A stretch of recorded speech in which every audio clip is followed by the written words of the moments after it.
If your life feels predictable, manageable, and under control, this message is for you, not because something is wrong, but because this is exactly the phase where ambition starts to weaken. Comfort doesn't feel like a threat, it feels earned, and that's why so many people stop growing without ever realizing when it happened. Comfort rarely announces itself as a problem. It enters the mind as a reasonable compromise, a small internal agreement that seems harmless in the moment. This is why it operates as a silent negotiation rather than an obvious surrender. The mind does not say, "Give up your ambition." It says, "You have done enough for today." It does not say, "Lower your standards." It says, "Be realistic." Over time, these negotiations accumulate, each one slightly reducing the urgency to strive, the willingness to push, the tolerance for discomfort. What makes this process dangerous is not its intensity, but its subtlety. The individual believes they are making rational choices, when in reality, they are renegotiating their own potential downward. If this is making you uncomfortable, that's a good sign. It means this message is reaching the part of your mind that usually goes unchallenged. Take a moment, subscribe to this channel so you don't miss ideas that are designed to sharpen, not soothe. And if this resonates, like the video and leave a comment with one word that describes where comfort has been holding you back. Your engagement tells the algorithm this conversation matters, and more importantly, it reinforces the decision to stop settling. The psychology behind this negotiation is rooted in the brain's primary function, survival. The brain is not designed to maximize ambition. It is designed to minimize threat and conserve energy. When a person enters a state of comfort, the brain interprets it as a signal that danger is low and resources are sufficient. In response, it begins to resist behaviors that require uncertainty, effort, or risk. Ambition, by definition, demands all three. It requires stepping into unfamiliar territory, expending energy without guaranteed reward, and tolerating psychological strain. Comfort reframes these demands as unnecessary, even irresponsible. The mind begins to ask why more is needed when the present state is acceptable. This negotiation often begins after a small win or a period of relief. A goal is partially achieved, pressure is reduced, or life becomes more predictable. At that point, comfort offers a deal. Maintain what you have, and you will not have to suffer again. The deal feels fair because pain is still remembered vividly, while future growth remains abstract. The mind prefers certainty over possibility, especially when possibility involves discomfort. As a result, ambition is quietly postponed, not rejected outright. The person tells themselves they will push later, when conditions are better, when energy returns, when motivation feels natural again. What is rarely recognized is that comfort does not pause ambition, it reshapes it. Goals are adjusted to fit the current level of ease. Dreams are scaled down to avoid disruption. The individual begins to measure success by how little discomfort they experience, rather than how much progress they make. Over time, this recalibration becomes the new normal. The mind stops negotiating because the deal has already been accepted. Ambition is no longer challenged openly. It is simply deprioritized. This process is reinforced by rationalization.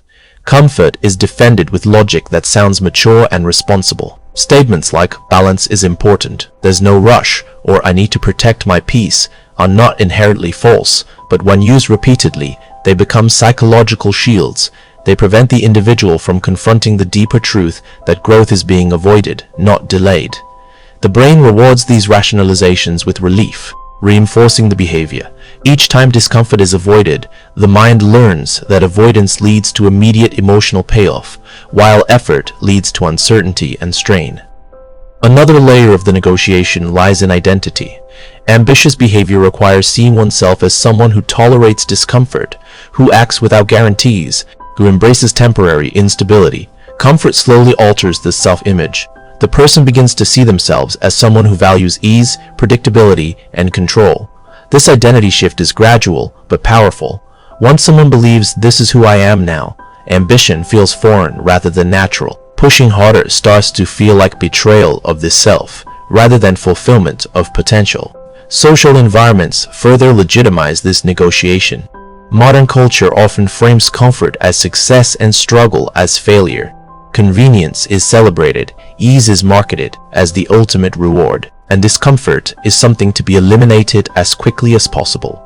Within this context, choosing comfort feels aligned with intelligence and self-care, while choosing difficulty feels unnecessary or extreme. The individual is rarely challenged for becoming too comfortable. They are more often praised for being stable, settled, and reasonable. This external validation strengthens the internal negotiation, making ambition feel excessive rather than essential. The most damaging aspect of this silent negotiation is that it erodes internal standards without triggering alarm. There is no dramatic collapse, no obvious moment of loss. Life continues to function. Bills are paid, routines are maintained, responsibilities are met. From the outside, nothing appears wrong. From the inside, however, something critical is missing: tension. Ambition requires tension between where one is and where one could be. Comfort resolves that tension prematurely. It convinces the mind that the gap is either too risky to cross or not worth crossing at all. As time passes, the cost of this negotiation becomes harder to ignore, but also harder to reverse. The longer comfort is prioritized, the lower the tolerance for discomfort becomes. Challenges that once felt manageable now feel overwhelming. Effort feels heavier. Risk feels more threatening. The brain, having adapted to ease, reacts strongly against strain. At this stage, ambition does not just feel optional, it feels exhausting. The individual may interpret this as a loss of motivation or passion, without realizing that it is the predictable outcome of prolonged comfort. The negotiation also distorts perception of effort. When someone lives in comfort for extended periods, effort begins to feel abnormal rather than necessary. Any task that demands focus, discipline, or sacrifice is experienced as a burden rather than an investment. This shift changes behavior patterns subtly but decisively. Instead of asking what is required to grow, the mind asks how discomfort can be minimized. Ambition becomes conditional, pursued only if it does not disrupt comfort too severely. Understanding comfort as a negotiation rather than a state is critical, because it reveals that ambition is not lost accidentally. It is traded. Each choice to remain comfortable over being challenged is a small transaction. One evening skipped, one risk avoided, one difficult conversation postponed. Individually, these choices feel insignificant. Collectively, they redefine the trajectory of a life. The danger is not in choosing comfort once, but in allowing it to become the default decision maker. This negotiation continues silently until awareness interrupts it, until the individual recognizes that comfort is not neutral, that it always demands payment, and that the currency it accepts most readily is ambition, discipline, and long-term potential. Because comfort never forces you to quit outright, it simply invites you to stay just a little longer until striving feels unnecessary and becoming feels optional, and the version of you that once wanted more is quietly replaced by the version that knows how to settle. If this is making you uncomfortable, that's a good sign. It means this message is reaching the part of your mind that usually goes unchallenged. Take a moment, subscribe to this channel so you don't miss ideas that are designed to sharpen, not soothe. And if this resonates, like the video and leave a comment with one word that describes where comfort has been holding you back. Your engagement tells the algorithm this conversation matters, and more importantly, it reinforces the decision to stop settling. The illusion of stability is one of the most persuasive psychological traps the human mind can fall into, because it disguises stagnation as security.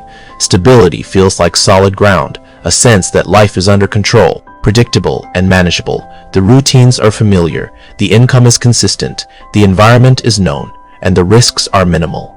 On the surface, this appears to be a desirable state, even a responsible one. However, beneath this apparent steadiness lies a subtle psychological distortion, the belief that because things are not falling apart, they must be progressing or at least safe to maintain. The mind equates the absence of chaos with the presence of growth, and this false equivalence slowly weakens ambition. Human psychology is deeply influenced by short-term feedback. When immediate threats are absent, the nervous system relaxes. Cortisol levels decrease, urgency fades, and the brain shifts into maintenance mode. In this state, stability is interpreted as success rather than a temporary phase. The individual stops scanning for opportunities to improve and starts scanning for ways to preserve what exists. Preservation feels intelligent because loss is more emotionally painful than missed potential. As a result, the fear of disrupting stability becomes stronger than the desire to expand beyond it. This illusion is reinforced by the way the mind perceives risk. Growth always introduces variables that cannot be fully controlled. New skills may fail, new paths may not work, new efforts may lead to embarrassment or loss. Stability, in contrast, offers predictability. Even if the current situation is unfulfilling, it is known. The mind prefers a known dissatisfaction over an unknown possibility. This preference is not logical, it is emotional. The brain is attempting to protect the individual from perceived danger, even when the danger is imagined and the cost of avoidance is real but delayed.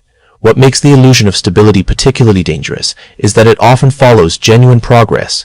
After years of effort, struggle, or uncertainty, reaching a stable phase feels like a reward. There is a sense of having earned rest, consistency, and relief. This is where the illusion quietly takes hold. Stability was meant to be a platform, not a destination, but the mind reframes it as an endpoint. The individual begins to organize their life around maintaining this equilibrium rather than using it as leverage for further growth. Over time, stability reshapes priorities. Decisions are no longer evaluated based on potential growth, but on potential disruption. Opportunities are filtered through the question of how much they might disturb comfort, routine, or certainty. This filtering process is rarely conscious. It happens automatically, guided by the desire to keep things under control. Ambition becomes selective, cautious, and conditional. The person may still have goals, but they are carefully chosen to fit within the boundaries of their existing stability. Social validation strengthens this illusion. Stable lives are often praised. Consistency is associated with maturity. Taking fewer risks is framed as wisdom. When someone chooses stability over ambition, they are rarely criticized. More often, they are reassured. Friends and family may say things like, "You're doing fine," or "Don't risk what you have." These messages, though well-intentioned, reinforce the belief that maintaining the status quo is the responsible choice. The individual learns that disruption, even for growth, is something to be avoided rather than explored. The illusion also distorts time perception. Stability creates the sense that there is plenty of time to act later. Because life feels steady, there is no urgency to change. The individual believes they can pursue bigger goals when conditions are perfect, when confidence is higher, when resources are abundant. This postponement feels rational, but it is built on a flawed assumption that stability will remain available and that ambition will remain intact. In reality, both erode when left unused. Time does not apply pressure in stable environments. It numbs. Another psychological effect of stability is the reduction of adaptive stress. A certain level of stress is necessary for growth. It sharpens focus, increases learning, and forces the individual to confront their limits. Stability minimizes this stress. While this reduces discomfort, it also reduces adaptation. Skills stagnate. Curiosity fades. The individual becomes efficient at maintaining their current life, but less capable of building a different one. When a genuine challenge eventually arises, the person may feel disproportionately overwhelmed, not because the challenge is extreme, but because they have not practiced discomfort in a long time. Stability also affects self-perception. The individual begins to define themselves by what they have preserved rather than what they're capable of creating. Identity becomes anchored to roles, routines, and achievements from the past. This backward-looking identity makes forward movement feel risky. To pursue new ambitions would require questioning the adequacy of the current self, and the mind resists this threat. It is easier to believe that stability is sufficient than to confront the possibility that more is possible and being avoided. The illusion persists because its consequences are delayed. Unlike reckless decisions, choosing stability rarely produces immediate negative outcomes. Life continues smoothly, responsibilities are met, there is no obvious failure to point to. The cost is invisible in the short term, accumulating quietly in the form of unrealized potential. Only later does the individual begin to sense a vague dissatisfaction, a feeling of being underutilized or unchallenged. By then, the habits of stability are deeply ingrained, and change feels daunting. This illusion is often mistaken for contentment. True contentment, however, is not passive. It coexists with growth and engagement. The illusion of stability is passive. It encourages complacency disguised as peace. The individual tells themselves they are satisfied, but this satisfaction is fragile, dependent on nothing changing. Any disruption feels threatening, which reveals that the peace was conditional, not grounded. Understanding the illusion of stability requires recognizing that stability is not inherently harmful, but it becomes dangerous when it is treated as an end state rather than a phase. Stability should support ambition, not replace it. When it replaces it, the mind slowly trades growth for predictability, expansion for control, impossibility for comfort, and without realizing it, the individual wakes up years later in the same place, wondering why the sense of forward momentum faded, why the hunger is gone, and why the life that once felt secure now feels smaller than it should have been. At the core of human decision-making lies a constant psychological calculation between immediate pleasure and delayed pain, and this trade-off plays a decisive role in shaping ambition. The mind is naturally inclined to seek what feels good now and avoid what feels uncomfortable in the present, even when short-term comfort creates long-term consequences. This tendency is not a flaw of character, but a feature of human psychology, rooted in evolutionary survival mechanisms. However, in a modern environment where basic survival is rarely at stake, this wiring often works against long-term growth. Ambition requires choosing discomfort today in exchange for a reward that is uncertain, distant, and intangible, while comfort offers certainty, relief, and gratification in the moment. Immediate pleasure provides fast neurological rewards. When a person chooses rest over effort, distraction over focus, or convenience over discipline, the brain releases dopamine as a signal of satisfaction. This chemical reinforcement teaches the mind that avoidance of effort is beneficial. In contrast, delayed pain often arrives quietly and without a clear connection to the earlier choice. The discomfort of stagnation, regret, or unrealized potential does not trigger immediate alarm systems in the brain. Because the negative consequences are deferred, the mind discounts them, treating them as less real than the tangible pleasure available now. This imbalance in perception creates a predictable behavioral pattern. The individual repeatedly chooses what feels easier, telling themselves they are merely taking a break, recovering energy, or enjoying balance. Each choice seems harmless in isolation. The problem is cumulative. Over time, these decisions shape habits, and habits shape identity. The person becomes someone who defaults to immediate comfort and rationalizes delay. Ambition, which depends on consistent effort and tolerance for short-term discomfort, begins to weaken not through failure, but through neglect. The psychology of delayed pain is particularly deceptive because it lacks urgency. Pain that is immediate commands attention. It forces action. Delayed pain does neither. It exists as a future possibility rather than a present threat. The mind treats future consequences as abstract, something that can be managed later. This is why people often understand intellectually that their choices may limit future outcomes, yet still fail to act differently. Knowledge alone does not override the emotional pull of immediate gratification. Delayed pain also lacks specificity. Immediate pleasure is clear and defined: relaxation, entertainment, reassurance, relief. Delayed pain is vague: dissatisfaction, missed opportunities, regret. Because the mind struggles to emotionally connect with vague outcomes, it undervalues them. This leads to a systematic bias where present comfort is consistently overvalued and future cost is consistently undervalued. Ambition requires reversing this bias, but doing so goes against the brain's default operating system. Another factor in this trade-off is the way effort is perceived. Effort feels like pain in the present. It demands focus, discipline, and sacrifice. The brain associates these states with stress and potential threat. Immediate pleasure, by contrast, signals safety. When faced with a choice between effort and ease, the nervous system subtly pushes the individual toward ease. This push is rarely conscious. It manifests as procrastination, distraction, or the belief that the timing is not right. The individual feels as though they are choosing freely, when in reality they are responding to unconscious emotional cues. The modern environment amplifies this dynamic. Technology, entertainment, and convenience provide constant access to low-effort pleasure. The brain becomes accustomed to frequent dopamine spikes with minimal cost. As a result, tolerance for delayed rewards decreases. Ambition, which relies on delayed gratification, feels increasingly unnatural. Tasks that once felt manageable now feel heavy. Progress that takes months or years feels less appealing than stimulation that takes seconds.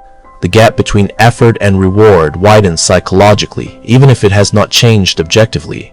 Delayed pain also operates through erosion rather than impact. It does not strike suddenly, it accumulates. Skills slowly dull, confidence gradually weakens, opportunities pass quietly. The individual rarely notices these losses in real time because there is no sharp moment of consequence. By the time awareness sets in, the accumulated cost is significant. This is why people often experience regret later in life rather than earlier. The pain was always there, but it was postponed and spread thin enough to remain unnoticed. Ambition suffers in this environment because it thrives on momentum. Momentum requires repeated choices that favor long-term outcomes over short-term comfort. When immediate pleasure dominates decision-making, momentum never fully builds. Each attempt at progress is interrupted by the pull of ease. The individual may start strong, motivated by inspiration or emotion, but without the ability to endure short-term discomfort, consistency collapses. Ambition becomes episodic rather than sustained. There is also a psychological narrative that accompanies this trade-off. People often tell themselves they will pursue ambition once they feel ready, rested, or motivated. This narrative frames comfort as a prerequisite for effort rather than its consequence. In reality, motivation often follows action, not the other way around. By waiting for comfort before acting, the individual delays indefinitely. The brain learns that delay is acceptable and that effort is optional. The trade-off between immediate pleasure and delayed pain also affects self-trust. Each time a person chooses comfort over commitment, they weaken their confidence in their own discipline. This erosion is subtle but profound. The individual begins to doubt their ability to follow through on difficult goals. This doubt makes future effort feel riskier, increasing the appeal of immediate pleasure even further. A feedback loop forms in which avoidance leads to lower self-belief, which leads to more avoidance. Breaking this pattern requires recognizing that delayed pain is not less real than immediate pleasure. It is simply less visible. The discomfort of effort today is finite and purposeful. The pain of stagnation is diffuse and enduring. Ambition demands the willingness to feel discomfort now in order to avoid a deeper, quieter pain later. When this understanding becomes emotional rather than intellectual, behavior begins to shift. Choices are no longer made based on what feels best in the moment, but on what reduces long-term cost, because every moment of comfort chosen over effort does not eliminate pain. It merely reschedules it, pushing it forward into a future where it arrives as regret, limitation, and the awareness that the opportunity to become more was traded away for the ease of the present. Habituation to convenience is a powerful psychological process through which the mind gradually adjusts to ease, efficiency, and low effort, until these conditions are no longer perceived as advantages, but as expectations. What begins as a helpful tool to reduce friction in life slowly becomes a standard against which all experiences are measured. The brain is remarkably adaptable, and this adaptability, while beneficial in many contexts, becomes a liability when it normalizes conditions that require little effort or resilience. As convenience increases, tolerance for inconvenience decreases, and this shift quietly undermines ambition. At the neurological level, habituation occurs when repeated exposure to the same stimulus reduces the emotional response to it. Convenience initially feels rewarding. It saves time, reduces stress, and creates a sense of control. The first time a task becomes easier, the mind experiences relief. Over time, however, this relief fades. What was once appreciated becomes invisible. The brain recalibrates its baseline, and ease becomes the new normal. When this happens, any deviation from convenience is experienced as a problem rather than a challenge. This recalibration alters motivation. Ambition depends on the ability to endure difficulty and persist through friction. When the mind becomes habituated to convenience, friction feels intolerable. Tasks that require sustained focus, delayed gratification, or manual effort are perceived as disproportionately taxing. The individual may interpret this discomfort as a lack of motivation or interest, when in reality, it is a reduced tolerance for effort. The brain has not lost its capacity to strive. It has simply adapted to an environment where striving is rarely necessary. Convenience also changes how effort is evaluated. In a convenience-oriented mindset, the value of an activity is subconsciously measured by how easy it is to perform. If something requires too much time, learning, or discomfort, it is dismissed as inefficient or unnecessary. This evaluation process favors short-term efficiency over long-term growth. Ambitious goals, which often demand slow progress and repeated failure, struggle to compete with tasks that offer quick completion and immediate feedback. The modern environment accelerates this habituation. Automation, digital tools, and instant access to information remove many of the obstacles that once demanded problem-solving and patience. While these advancements increase productivity, they also reduce the need for cognitive and emotional endurance. The mind becomes accustomed to quick solutions and seamless experiences. When faced with complex problems that cannot be solved instantly, frustration arises quickly. This frustration is not a sign of inability, but of unmet expectations shaped by convenience. As convenience becomes habitual, it also reshapes identity. People begin to see themselves as individuals who value speed, ease, and optimization. This self-concept influences choices and behavior. Pursuits that align with convenience are embraced, while those that demand prolonged effort are avoided. Over time, ambition narrows to goals that can be achieved without disrupting comfort. The individual may still appear productive, but their productivity is constrained by what feels easy rather than what is meaningful. Habituation to convenience also weakens resilience. Resilience is built through repeated exposure to manageable stress and challenge. When life is optimized to remove friction, opportunities to build resilience diminish. The individual becomes less practiced in coping with difficulty, less skilled at regulating frustration, and more likely to disengage when progress is slow. This does not happen because the person is fragile by nature, but because the environment has not required them to strengthen those capacities. The emotional consequences of this process are subtle but significant. When effort feels unusually draining, the individual may experience guilt or self-criticism, believing something is wrong with them. They may compare themselves to others and assume they lack discipline or drive. In reality, their nervous system has adapted to ease. The problem is not personal weakness but psychological conditioning. Without recognizing this, people often attempt to fix the issue through motivation alone, which rarely works because the underlying tolerance for discomfort remains low. Convenience also alters the perception of time. When tasks are completed quickly and efficiently, patience declines. Long timelines feel unreasonable. Ambition, which often unfolds over years, feels incompatible with this accelerated sense of time. The individual may abandon goals not because they are unrealistic, but because they do not produce results fast enough to satisfy a mind conditioned for immediacy. This leads to frequent goal switching and shallow engagement, further eroding long-term progress. The normalization of convenience creates an invisible ceiling on effort. The individual unconsciously sets limits on how much inconvenience they are willing to tolerate. Once this limit is reached, they disengage. This ceiling may be far below their actual capacity, but because it feels uncomfortable, it is interpreted as a boundary rather than a training point. Ambition requires pushing against perceived limits, but habituation to convenience encourages retreat instead. Social comparison intensifies this effect. When others appear to succeed with apparent ease, the individual assumes that effort should not feel difficult. This assumption is reinforced by curated representations of success that highlight outcomes without showing struggle. The person concludes that if progress feels hard, they must be doing something wrong. Rather than questioning the expectation of ease, they question their own ability and reduce effort to restore comfort. Reversing habituation to convenience requires reintroducing intentional friction. This does not mean rejecting tools or efficiency, but recognizing that growth demands challenge. Ambition thrives in environments that require adaptation, persistence, and discomfort. When convenience is treated as a tool rather than a standard, effort regains its value. The mind begins to recalibrate again, expanding its tolerance for difficulty and redefining what feels normal. Habituation is not permanent, but it is powerful. The brain will adapt to whatever conditions are repeatedly reinforced. When convenience dominates daily life, ambition weakens because the psychological muscles required for striving are underused. When challenge is reintroduced gradually and consistently, those muscles strengthen again.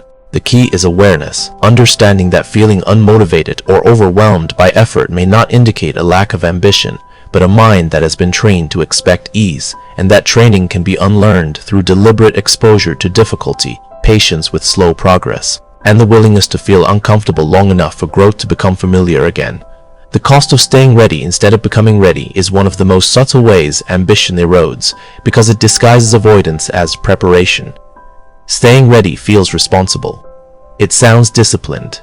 It gives the impression of foresight and caution. The individual tells themselves they are not avoiding action, they are simply waiting for the right conditions, the right confidence level, the right resources, or the right moment. Psychologically, this creates a comforting narrative. Effort is not being rejected, it is being postponed for strategic reasons. However, this postponement often becomes indefinite, and ambition quietly deteriorates in the space between intention and action. The mind prefers readiness because readiness does not threaten identity. Becoming ready requires exposure, risk, and the possibility of failure. Staying ready allows the individual to remain in a state of potential without confronting their limitations. They can continue to see themselves as capable, talented, and ambitious without testing those beliefs against reality. This preserves self-image at the expense of growth. The longer this state is maintained, the more the individual's confidence becomes theoretical rather than experiential. Psychologically, staying ready provides a sense of control. Preparation can be optimized, plans can be refined, knowledge can be accumulated. All of these activities create the feeling of progress without the discomfort of uncertainty. The brain rewards this feeling because it reduces anxiety. Action, on the other hand, introduces variables that cannot be fully controlled. Outcomes are unpredictable. Effort may not be rewarded. The mind perceives this unpredictability as threat. By staying ready, the individual avoids this threat while still feeling productive. Over time, preparation becomes a substitute for action rather than a precursor to it. The individual may continuously research, train, organize, and rehearse without crossing the threshold into execution. Each cycle of preparation reinforces the belief that one more step is needed before acting. This belief is rarely challenged because preparation itself feels virtuous. Society often praises being prepared, knowledgeable, and cautious, which further legitimizes the behavior. The hidden cost of this pattern is that readiness does not build competence. Action does. Skills develop through feedback, mistakes, and adaptation, none of which occur fully in preparation mode. Without real-world exposure, the individual's abilities remain untested. This creates a gap between perceived readiness and actual readiness. Ironically, the more time spent staying ready, the less capable the individual may feel when faced with real action, because their confidence has not been reinforced by experience. Staying ready also distorts the perception of fear. Fear is treated as a signal that one is not yet ready, rather than a natural companion of growth. The individual interprets discomfort as evidence that more preparation is needed. In reality, fear often indicates that the individual is standing at the edge of meaningful development. By retreating into preparation whenever fear arises, the individual teaches the mind that fear should be avoided rather than navigated. This avoidance strengthens fear over time. Another psychological consequence is the erosion of urgency. Becoming ready requires deadlines, commitments, and constraints. Staying ready has none. Without external pressure, time becomes elastic. Days pass without decisive movement. The individual believes they are waiting for clarity, but clarity rarely arrives without action. Ambition thrives on momentum, and momentum requires commitment. In the absence of commitment, ambition remains conceptual rather than embodied. The pattern of staying ready also affects identity formation. The individual begins to identify as someone who is almost there, perpetually on the verge of starting. This identity can persist for years. Because no clear failure occurs, there is no obvious reason to change. Life continues. Responsibilities are met. From the outside, nothing seems wrong. Internally, however, a quiet dissatisfaction grows. The individual senses that they are capable of more, yet cannot point to a single moment where they chose to stop trying. Staying ready also creates an illusion of safety. By not fully engaging, the individual avoids the pain of rejection, loss, or public failure. However, this safety is deceptive. While short-term discomfort is avoided, long-term dissatisfaction accumulates.